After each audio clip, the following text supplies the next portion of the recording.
Good morning students. बेटा आज का जो हमारा टॉपिक है वो है various type of practical errors. ठीक है, इससे पहले हमने आपको कुछ थ्योरेटिकल एरर्स के बारे में बताया था, जैसे कि systematic error, random error, gross error. ठीक है, तो सबसे पहले हम ये देखते हैं कि एरर क्या होती है। तो एरर के लिए हमने सिंपल थ्योरी के केस में आपको ये बताया था कि भाई जो एरर होती है वो है अगर हमारे पास कोई भी एक फिजिकल क्वांटिटी है और उसकी कोई भी ट्रू वैल्यू है, जैसे कि मान लो हमारे पास एक लेंथ ही है, क्लियर, और उस लेंथ को हम मेजर करते हैं। तो जो हमारी मेजर्ड वैल्यू है, जो हमने मेजर की, वो आई हमारी L1, और जो उसकी ट्रू वैल्यू है यानी एक्चुअल जो लेंथ है वो हमारे पास है L। तो अगर हम ट्रू वैल्यू में से मेजर्ड वैल्यू को माइनस करेंगे तो कुछ डिफरेंस आएगा इन दोनों का, और वो जो डिफरेंस होगा उसी को हम क्या बोलते हैं, एरर बोलते हैं। क्लियर, यानी कि we can define error as the difference between actual true value and measured value of a physical quantity. तो जो हमारे पास थ्योरेटिकल एरर्स थी, random error, gross error, systematic error, उनके केस में तो आपने सिंपल पढ़ा होगा कि भाई जैसे कि अगर मान लो या तो अगर जो आदमी है जो एक्सपेरिमेंट कर रहा है, जो वैल्यू मेजर कर रहा है, अगर उसके पास लैक ऑफ एक्सपीरियंस है, क्लियर, तो उसके कारण एरर आ जाते हैं, जो कोई पहली बार ही मेजर कर रहा हो। दूसरा, एक हमारे पास है कि अगर एक्सटर्नल जो कंडीशन है, जैसे कि बारिश हो रही हो, तेज हवा चल रही हो, तो उसके कारण भी मेजरमेंट के अंदर कुछ डिफरेंस आ सकता है। तीसरा हमारे पास है कि जिस डिवाइस से, जिस इंस्ट्रूमेंट से आप मेजर करने वाले हैं, उस डिवाइस के अंदर ही कुछ डिफेक्ट है। क्लियर, तो इस टाइप की जो एरर्स होती हैं उनको हम बोलते हैं सिस्टमेटिक एरर। इसी तरीके से रैंडम एरर और ग्रॉस एरर के बारे में भी थ्योरेटिकल टॉपिक है। अब इसके बाद हमारे पास आता है कि प्रैक्टिकल एरर्स। प्रैक्टिकल एरर्स तीन टाइप की होती है बेसिकली। फर्स्ट है हमारे पास एब्सोल्यूट एरर,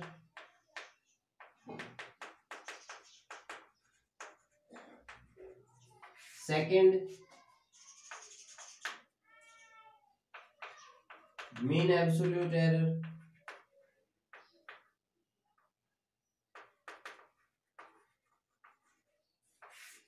थर्ड है हमारा रिलेटिव एरर।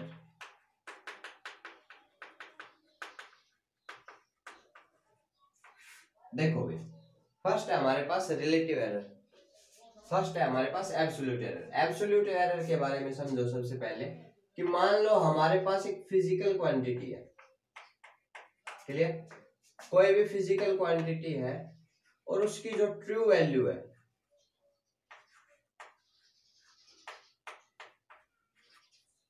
कोई भी फिजिकल क्वांटिटी और उसकी जो ट्रू वैल्यू है वो हमारे पास है A, और हमें इसका पता नहीं है। क्लियर, क्योंकि अगर ट्रू वैल्यू पता होगी तो हम पागल है जो मेजर करेंगे। क्लियर, तो अभी हमारे पास कोई भी एक फिजिकल क्वांटिटी जिसकी ट्रू वैल्यू है A, हमने क्या किया, उसकी कुछ n वैल्यूज मेजर की।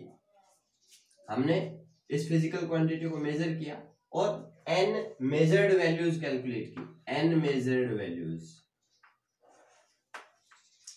और जो n मेजर्ड वैल्यूज है वो है हमारे पास A1, A2, A3, A4 and so on AN।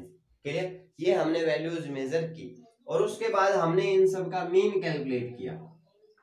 n measured values का मीन लेंगे तो हमारे पास क्या आएगा, ओनली सम अप करके जितने टाइम्स, जितनी आपकी टर्म्स है उससे आपको डिवाइड करना है, यानी A1 plus A2 plus and so on plus AN divided by n।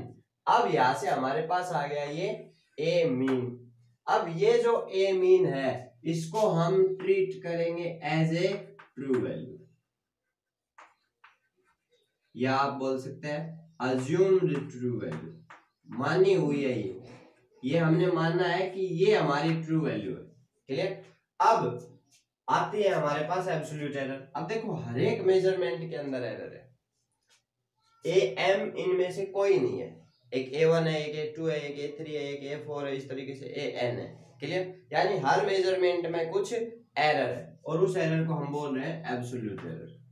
Then absolute error in A1 के अंदर जो एब्सोल्यूट एरर है उसको हम रिप्रेजेंट करेंगे किससे, डेल्टा A1 से, और उसको क्या लिख देंगे हम, कि भाई जो ट्रू वैल्यू है उसमें से जो मेजर्ड वैल्यू थी A1 उसको हमने माइनस कर दिया। क्लियर। इसी तरीके से A2 के अंदर जो एरर होगी डेल्टा A2 वो क्या हो जाएगी A mean minus A2। A3 के अंदर जो एरर होगी वो A मीन माइनस A3। इसी तरीके से AN के अंदर जो एरर होगी वो A मीन माइनस AN। अब ये जो वैल्यूज आपके पास delta A1 delta A2 delta A3 ये पॉजिटिव भी हो सकती हैं नेगेटिव भी हो सकती हैं। क्लियर। तो ये जो भी हमारे पास वैल्यूज आई हैं ये क्या है हमारी एब्सोल्यूट एरर्स। समझ आया इतना। अब इसके बाद हमारा आता है mean absolute error. Mean absolute error के लिए सिंपल हमें क्या करना है, देखो सेकंड टाइप की अगर मैं बात करूं मीन एब्सोल्यूट एरर।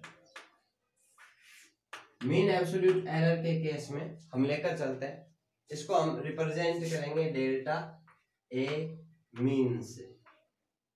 अब देखो मीन एब्सोल्यूट एरर को डेल्टा ए मीन से रिप्रेजेंट कर रहे हैं और ये होगा क्या कि जो भी आपकी एब्सोल्यूट एरर्स आई थी delta A1 delta A2 delta A3 चाहे वो पॉजिटिव हो चाहे वो नेगेटिव हो, हमें क्या करना है पॉजिटिव लेना है और उनका रेशियो निकाल देना है यानी उनका मीन निकाल देना है। देखिए यहां से हमारे पास होगा कि delta A1 plus delta A2 plus and so on plus delta AN divided by N।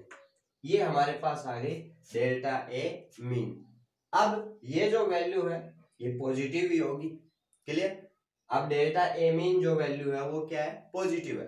अब यहां से हमारे पास एक थ्योरी निकल के आती है कि भाई जो ट्रू वैल्यू होगी ना किसी भी फिजिकल क्वांटिटी की वो कम होगी किससे, अगर आप ये जो अज्यूम ट्रू वैल्यू आई थी AM इसमें अगर हम डेल्टा A मीन को जोड़ दें तो इससे तो कम होगी, लेकिन अगर हम मेजर्ड वैल्यू में जो हमारी अज्यूम ट्रू वैल्यू थी उसमें से अगर डेल्टा A मीन को माइनस कर दे इससे ज्यादा होगी। यानी आप देख सकते हैं कि जो ट्रू वैल्यू है वो लाई कर रही है इन दोनों के बीच में AM minus delta A mean and AM plus delta A mean.